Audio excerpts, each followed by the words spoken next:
Allahu Azza wa Jall të sprovon sipas besimit tanë, nga se Allahu Azza wa Jall me anë të sprovave Allahu Azza wa Jall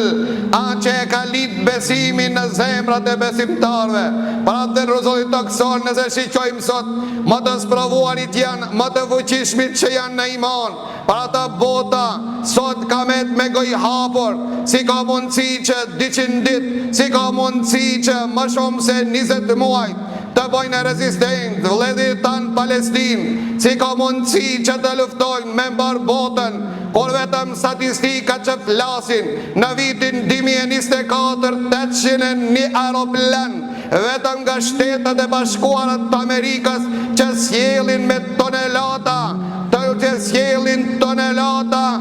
armatim për t'i gjuajtur vëllezërit, motrat, fëmijët tanë në Gaza. Mos flasni qërë mbar bota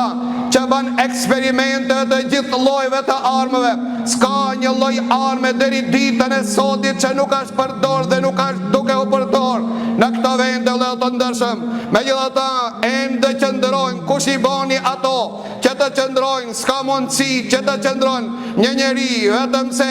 është çështja e besimit, ajo anë që e përforcon njeriun, për shkak se atë që e shpresojnë tek Allahu Azza wa Jall është shumë e madhe se sa shpresojnë nga ndaj njëri tjetrit. Për ato lejo të ndërshëm, për atë dhe vëde kur e lexojmë historien këto ditë të Ibrahimit alayhi salatu wassalam, koja Ibrahimi alayhi salatu wassalam ishte një që gjalin e tij të ban kurban, dhe sot e kësaj dite kemi musliman që për një dit i përcelin nan fëmijë, për një dit gjegën shkromohen dhe i përcelin për ahiret dhe ende qëndrojnë kam, ende rezistojnë, ende ngrisin fjallën Allahu Azza wa Jall. Kjo nënkupton se armëria i takon të drejtës. Inshallah shumë shpejt Allahu Azza wa Jall do t'i gëzon ato dhe ne do t'na gëzon neve. Mirë po të janë sprovu vëllezër të ndërshëm për çka se Allahu ka ba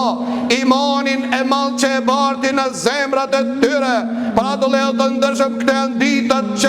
ditët që simbolizojnë ditët e sakrificës, ko muslimanët vazhdimisht kanë sakrifiku për të drejtën e tyre. Për atë dhe Ibrahimi alayhi salatu wassalam sakrifikoj për Allahun e tij dhe arriti epitetin të jetë ummet në vete. Na vërtet jemi me shumicë 2 miliard, mirë po jemi si shkum e detit, si sta përshkujti pejgamberi Allahu. Mirë po burra janë ata të cilët qofshin nëse janë në numër pak, mirë po bojnë rezistent në prakun e derës së tyre. Janë ata të cilët e ruajnë besimin e tyre, e ruajnë dinin e tyre, e ruajnë prakun e derës së tyre, e ruajnë vatanin e tyre, i ruajnë drejtat e tyre, derisa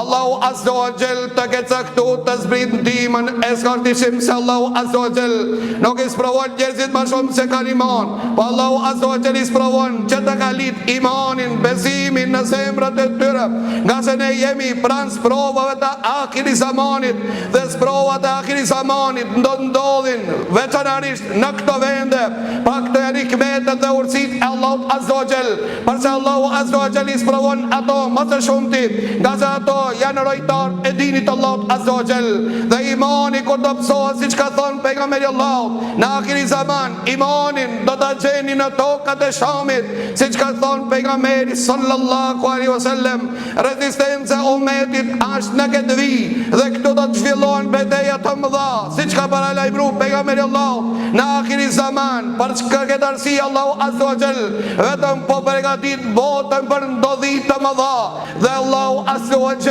i sprovon ata që kanë iman. Para të thot pejgamberi Allahu, ka njerëz që sprovon këtë dunja derisa të ecin sipër faqen e tokës pa asnjë mëkat.